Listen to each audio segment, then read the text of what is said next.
And our last question, of course, is the question of what do we remember?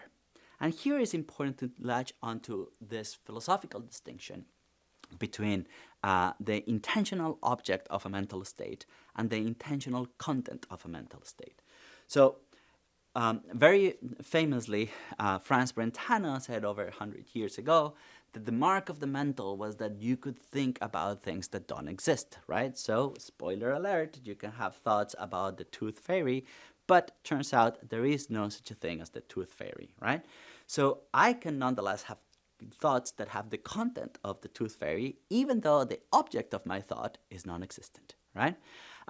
Likewise, one can have, so here's another very interesting phenomena. So Lois Lane, before she knew that Clark Kent was Superman, could entertain thoughts about Clark Kent, and she could also entertain thoughts about Superman. And those thoughts could be contradictory. She could think, oh, look, Clark Kent is a dork, and Superman is not a dork. But she wouldn't be contradicting herself, because the fact that they are referring to the same individual, Kal-El, is something that she didn't know, and as a result, her contents of those thoughts are two different contents, even though the object of that thought was the same, right? So there's a difference between the intentional object and the intentional content. So when we think about what do we remember, we have to specify, are we talking about the particular object of our memory, or are we talking about the particular content of our memory, right? So one way of cashing out that distinction is to think, for instance, in this particular case, an individual who remembers an apple could be thinking about the object, namely the apple out there, or could be thinking about the content. And typically the content is bared by some kind of mental representation. That's although not all philosophers agree with this, we're going to still stick to the view that we have something like mental representations that bear contents. And in this particular case, the content will be bared by this representation. Okay? A second distinction that is very important to make is a distinction between representational content and representational vehicle. The representational content is that which our mental representation is about. By contrast, the representational vehicle is that in which the representational content is carried.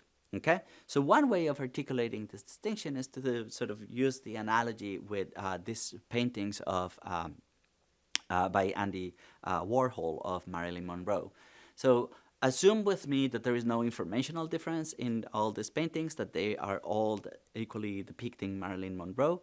Nevertheless, they are all made with different materials, right? And if you go on the internet, you see that there's like a little cottage industry of people generating more and more different depictions of Marilyn Monroe with different materials. My favorite one is one depiction with gummy bears.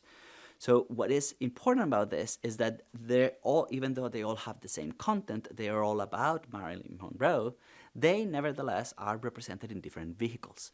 And as a result, you can say things about the vehicles that need not be said about their content. So for instance, the Marilyn Monroe, that it is made with gummy bears, might have the property of being, I don't know, dreamy, just as the Marilyn Monroe that it is depicted with glass.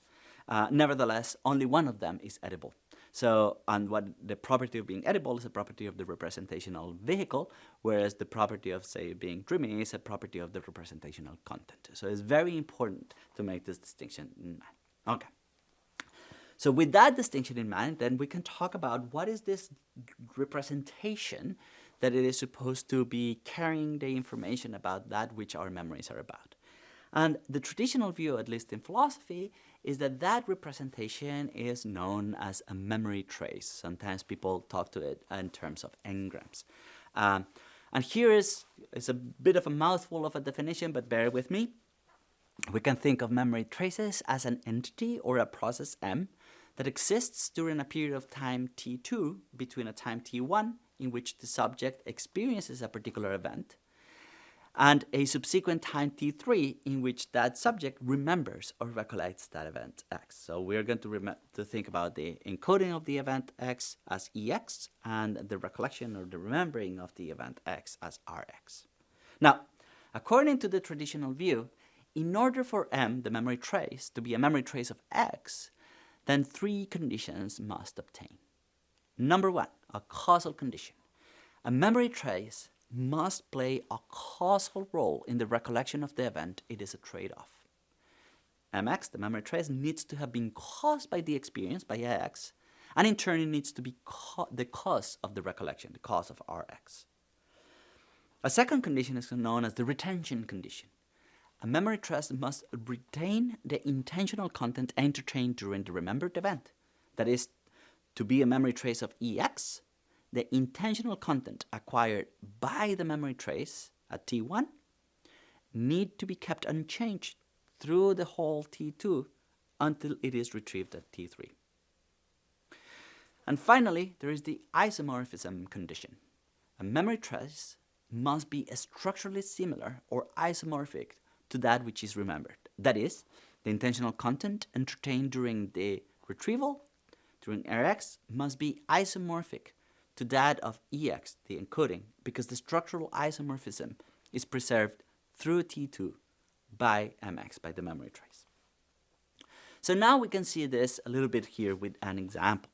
And here we can make a first distinction in how philosophers sort of differentiate themselves in the way in which they conceive of memory traces. One possibility is to be a content invariantist. That is to say, is someone who thinks that the content of the memory trace at perception is invariant, is the exact same as the content at retrieval. And content invariantism can say like, well, is it in different flavors? Because someone might say, well, is it the same content and also the same vehicle? Or could I have a different vehicle at encoding relative to retrieval and have nevertheless the content being preserved?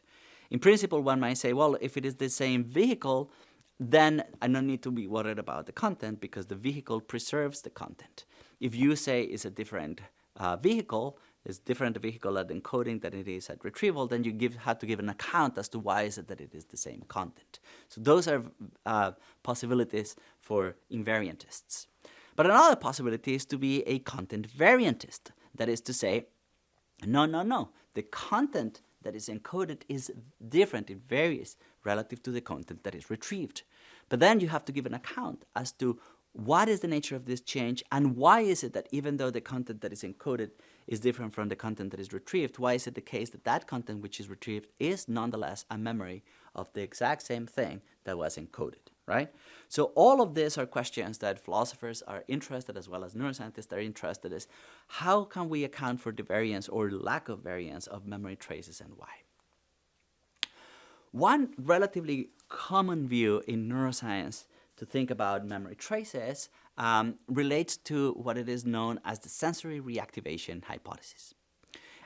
In a beautiful study years ago by Randy Buckner and colleagues, I think it's 1998 or so, they presented participants with this typical memory test. The memory tests consist in showing a pair of associates, could be two words, say, and then at retrieval, you show the cue, and then participants are asked to remember that which the cue was associated with during encoding. And what is very important is that when you are doing it in imaging, you can actually test for the brain structures that were activated during encoding and then compare it with the brain structures that were activated during successful retrieval. And then you see which parts of the brain were active or relevant for successful encoding at the time of encoding. So basically what they did was the following. They took participants and they asked them they show them in the screen during encoding in the scanner. They show them in the screen words that were associated with either scenes or objects or faces. And the reason for that is that the areas of the brain that are associated with scenes versus, I think it was buildings and faces, are topographically very distinct. That is to say, they're very clearly identifiable in different parts of the brain.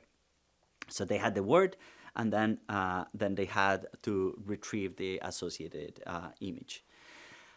That was during encoding. And then later on at retrieval, what they were shown was simply the word, and what the participant needed to do was just to recall the thing that the word was associated with, namely a house, an object, or a scene. And what is important for you to realize here in the left side of the screen, you see that the areas of encoding, of course, there is much more activity during encoding.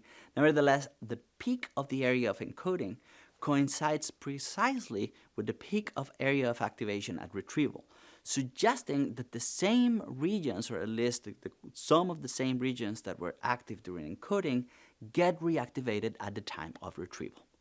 So to sort of put this idea together within a theory, it has been suggested that what occurs at the time of retrieval is that your brain tries to be in the same state it was in during encoding. So one way of thinking about it is the following. Suppose that you encode this information like scene, and in doing so, there is some information in visual cortex, in perhaps parts of the auditory cortex or what have you that get activated. And the hippocampus stores something like a set of instructions that tells you, like, okay, so these are the regions that are active when you encode this particular scene, right?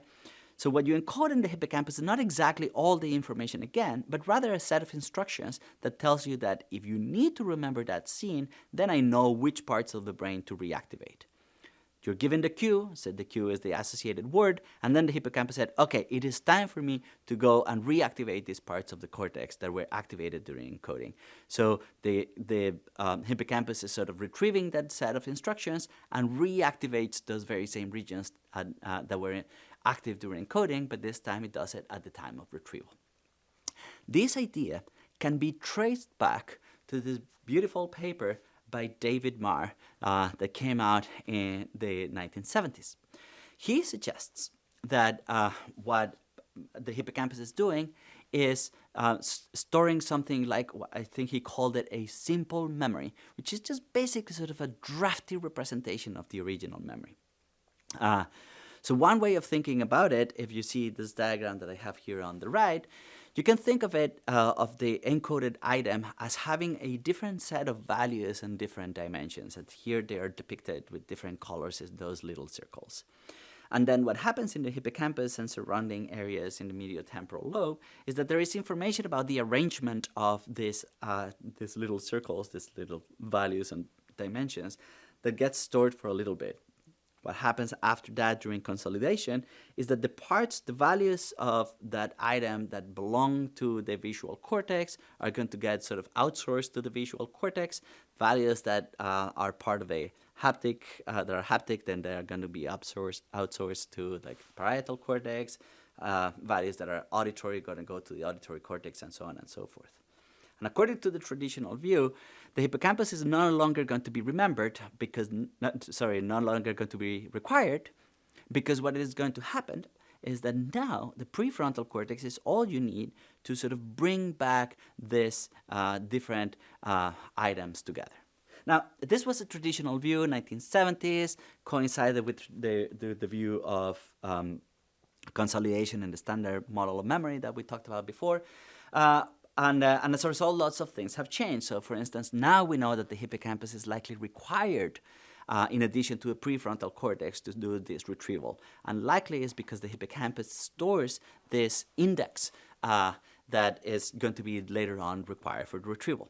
How exactly does that work? Well, one way of thinking about it, in terms of Marr's simple theory, is to think of this hippocampus as just basically storing a very sparse representation of instructions to reactivate things